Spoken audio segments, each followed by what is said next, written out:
Sir जी इस मुकाम तक, इस उम्र में जो पहुंचे हैं, वो महाराष्ट्र की जो बहुत मानी जाने वाली जो एग्जाम होती है एमपीसी, उस एमपीसी के सबसे टॉपर छात्र है और उन्होंने टॉप किया है। तो आजकल उनका जो रिकॉर्ड है वो वैसे की वैसे बरकरार है। दूसरी एक उनकी खासियत है कि उनके अंदर समाज के प्रति युवाओं को एक नेतृत्व देने के प्रति उनकी जो एक जज्बा है, जो एक इच्छा है, और इसी के कारण वो हमेशा अपना कर्तव्य करते करते आंदोलन से जुड़े हुए हैं, समाज से जुड़े हुए हैं। खास करके धम्म है, बाबा साहब की विचारधारा है, और बाबा साहब को अच्छी तरह से समझने के लिए जो प्रचलित अन्य जो इज़्म है उनके सहारे हम बाबा साहब का जो दर्शन है या विचारधारा है उसको सही मायने में समझकर इस नई पीढ़ी को हम किस तरह से एक योग्य दिशा दे सकते हैं, एक दर्शन दे सकते हैं, जिससे ये जो युवा पीढ़ी जो है वो अपना जो कार्य है उस कार्य में सफलता हासिल करेगी। वो बहुत ही एक अनुशासन प्रिय ऐसे अधिकारी है और उसी के साथ साथ बहुत न्याय प्रिय ऐसे अधिकारी है। और बहुत जगह पर मैं देखता हूँ कि जहाँ जहाँ अपने कॉम्पिटिटिव एग्जाम सेंटर चलते हैं वहाँ पर अगुवाई लेकर सर जाते हैं और जो भी अपने युवा लोग हैं जो इस क्षेत्र में तैयारी कर रहे हैं उस तैयारी के क्षेत्र में उनको मदद करते हैं। जब से वो इस क्षेत्र में आए हैं तो उन्होंने सोलापुर हो, उस्मानाबाद हो, वीर हो, अलग अलग जगह पर एक होनहार अधिकारी के रूप में अपना जो कर्तव्य है वो निभाया है। और मुझे एक बात की इसलिए स्वार्थ ही मेरी भावना, खुशी इसलिए है कि वो अभी कुछ समय, जितने समय नागपुर में है, तो नागपुर में नागलोक है और हमारे आंदोलन के अन्य जो केंद्र है उस केंद्र को उनकी जो युवा शक्ति है उसका हम लाभ ले सकेंगे। तो मैं सर जी को बहुत ही कम समय में निमंत्रित किया और उन्होंने आज समय निकाला है, तो उनको धन्यवाद देते हुए यहाँ अनुरोध करता हूँ कि वो इस उपलक्ष्य में हमें कुछ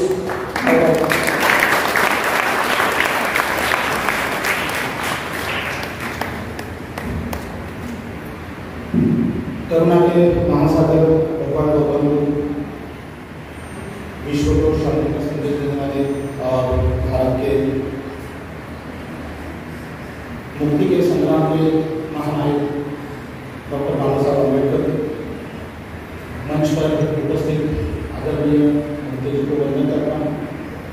मंच पर उपस्थित आदरणीय कर्मचारी मैत्रीनाथ जी, विवेक रत्न जी, कर्मचारी उल्लायक जी, मणिनाथ जी, और जिनका भाषण आपने सुना, जिनके विचारों को सुनने के लिए आप यहाँ पर उपस्थित हुए, वो अशोक गोपाल सर, मेरे मित्र नीतीश नौसागर सर और यहाँ पर उपस्थित सभी भाई बहनों, सबसे पहले आप सबसे क्रांतिकारी और मैत्रीपूर्ण जय हिंद करना चाहता हूँ। आज का 68वां जो धम्मचक्र प्रवर्तन का दिन है, मैं हमेशा से मानते आया हूँ कि 14 अप्रैल हो या 14 अक्टूबर हो, 6 दिसंबर हो या कोई भी दिन हो, जिस दिन पे हम इकट्ठा होते हैं, आपस में एक दूसरे के साथ सोच विचार करते हैं, यह दिन केवल किसी उत्सव के रूप में मनाने का दिन नहीं होता है, यह संकल्प करने का दिन है। क्योंकि मैं हमेशा से सोचता हूँ कि बाबा साहब ने धम्म दीक्षा लेने के बाद कहा था कि मैं सारा भारत गौरव में करूँगा। बाबा साहब को अपने जीवन में उतना पर्याप्त समय नहीं मिला, लेकिन बाबा साहब के जो अनुयायी है उनकी जो जिम्मेदारी थी, उस जिम्मेदारी पर हम कहाँ तक आए हैं, इस बारे में सोचना ये हमारी प्राथमिक जिम्मेदारी है। मैं हमेशा से सोचता हूँ कि हम ज्ञानवादी लोग हैं, जैसे भगवान गौतम बुद्ध ने भी ज्ञान के मार्ग पर आगे चलकर यह सवाल उनको हमेशा परेशान करता था, और इस सवाल के उत्तर के उपलक्ष्य में उन्होंने अपने जीवन में ये खोज की कि मनुष्य के रूप काम मिलता है। और इस खोज के बाद डॉक्टर बाबा साहब अम्बेडकर के धर्म चक्र प्रवर्तन के बाद बाबा साहब ने संविधान का निर्माण किया, या उनकी पूरी जिंदगी में उनकी खोज यह थी कि शोषण से इस समाज को किस तरह से मुक्त किया जाए, भय से इस समाज को किस तरह से मुक्त किया जाए, अन्याय से इस समाज को किस तरह से मुक्त किया जाए। और इन सभी चीजों के लिए जिंदगी भर उन्होंने ज्ञान का मार्ग हमेशा उस पर वो चलते रहे। इसलिए मुझे हमेशा ये मेरे जहन में सवाल आता है कि आज हमारे मन में सवाल क्या है, आज हम यहाँ पर इकट्ठा क्यों हुए हैं? केवल हम डॉक्टर बाबा साहब अम्बेडकर के प्रति अपनी भावनाओं को जताने के लिए यहाँ पर आए हैं, या हमारे मन में कुछ और भी सवाल है? इसलिए ये सोचना, संकल्प करना आज के दिन की बहुत बड़ी जरूरत है। मुझे हमेशा एक बात खटकती है कि जैसे नौसारी सर ने और अशोक गोपाल सर ने बताया कि बुद्ध ने दिया हुआ और डॉक्टर बाबा साहब अम्बेडकर ने जिसका पुनर्निर्माण किया है, जो नवायान किया है, वह धर्म विज्ञाननिष्ठ है, विज्ञान के तत्वों को वो फॉलो करता है। लेकिन बौद्ध धर्म को मानने वाले लोग सबसे ज्यादा भावना पर चलने वाले लोग। तो ये कॉन्ट्राडिक्शन है कि धर्म आपको विज्ञान से जुड़ने के लिए कहता है और प्रैक्टिकल लाइफ में आप भावनाओं पर ज्यादा चलते हैं। और इस चीज पर अमल करना बहुत ही जरूरी बात है। मैं हमेशा से ये सोचते रहता हूँ कि क्या कोई बौद्ध व्यक्ति जन्म से बौद्ध हो सकता है? मुझे हमेशा लगता है कि हिंदू व्यक्ति के घर में जो जन्म लेता है वो हिंदू हो सकता है, लेकिन बौद्ध केवल जन्म से नहीं बना जा सकता। बौद्ध होना कर्म की बात है। अगर कोई व्यक्ति बौद्ध माता पिता के घर में अगर जन्म लेता है, लेकिन वो अपने घर की स्त्रियों को सम्मान नहीं देता है, समानता से व्यवहार नहीं करता है, शील का पालन नहीं करता है, और जैसे अशोक गोपाल सर ने बोला कि ओल्ड शुड डाई, और बाबा साहब ने हमको 22 प्रतिज्ञाएं क्यों दी? क्योंकि हमारा जो पुराना बर्ताव था, हमारा जो पुराना जीवन था, उसको त्याग कर एक नया जीवन अपनाने के लिए हमें जिस नए जीवन मार्ग पर चलना है, उसके लिए हमें 22 प्रतिज्ञाएं।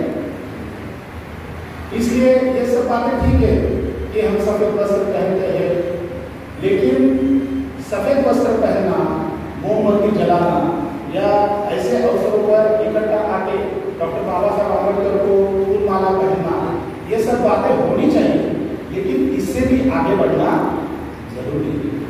क्योंकि बाबा साहब ने बताया है कि मुक्ति कौन है, हमारी मुक्ति किस दिशा में है। बौद्ध धर्म का हम अनुसरण किस लिए करें? क्योंकि बौद्ध होने से हमारी मुक्ति है। बाबा साहब ने मोक्ष के बारे में नहीं बताया। मुझे हमेशा लगता है कि हिंदू धर्म में मोक्ष की चर्चा होती है कि आत्मा 84 लक्ष योनियों से गुजर कर फिर उसको मोक्ष मिलता है। बाबा साहब ने हमें मोक्ष के बारे में कुछ भी सलाह नहीं दी है। बाबा साहब ने हमें मुक्ति के बारे में बताया है, और वो मुक्ति उसके दो साधन दिए हैं। एक तो जिस बौद्ध धर्म का हम अनुसरण करते हैं वो धम्म, वो जीवन मार्ग, यह एक साधन है। और इस मुक्ति के लिए हमारे प्रत्यक्ष जीवन में व्यवहार के तौर पर बाबा साहब ने जो संविधान दिया है वो हमें भूख से मुक्त करता है, वह हमें भय से मुक्त करता है, वह हमें अन्याय से मुक्त करता है। और इसलिए बाबा साहब के इन विचारों पर चलने के लिए मैं हमेशा से मानता हूँ कि बौद्ध होने का हमारा कार्यक्रम क्या है? क्या यही कार्यक्रम है कि रविवार को हम सिर्फ बिहार में जाए, हम बुद्ध वंदना और धर्म वंदना वहाँ करते हैं, हम 14 अप्रैल 14 अक्टूबर को इस तरह से उत्सव मनाएं। बौद्ध होने का 365 दिन का एक निश्चित कृति कार्यक्रम हमारे सामने होना चाहिए। डॉक्टर बाबा साहब ने पूरा तत्व ज्ञान, पूरे जो सोशल साइंसेस है, ह्यूमैनिटीज है, इकोनॉमिक्स है, बाकी कंपैरेटिव जो कॉन्स्टिट्यूशन है, वो पढ़ने की कोशिश की। लेकिन बहुत गलत बात है कि बहुत से लोग बाबा साहब को पढ़ने की भी मंशा नहीं देते और हम कहते हैं कि हम बहुत होना अनुभव लेने की बात है। किसी के बात पर बिना अनुभव और तर्क के सिवा विश्वास करने की बात नहीं है।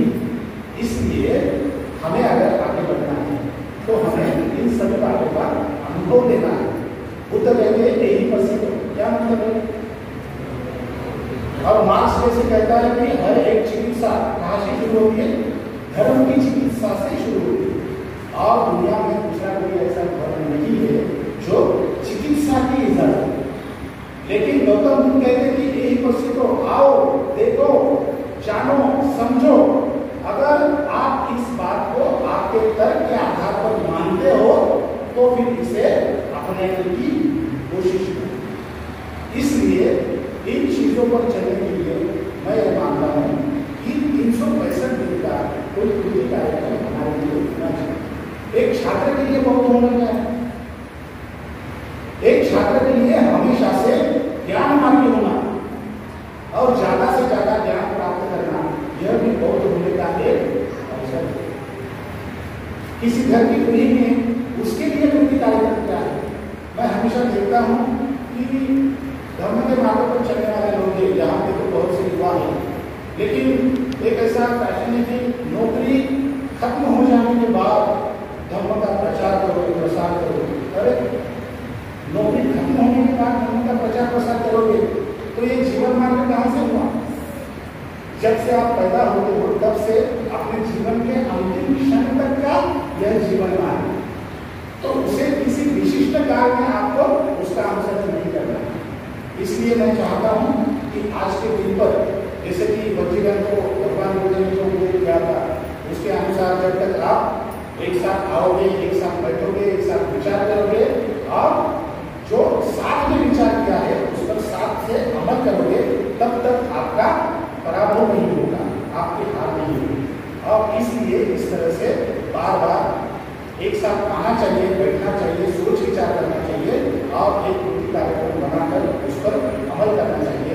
उन सभी चीजों के लिए आप सभी को शुभेच्छा देता हूँ और मेरी बात को विराम देता हूँ। धन्यवाद।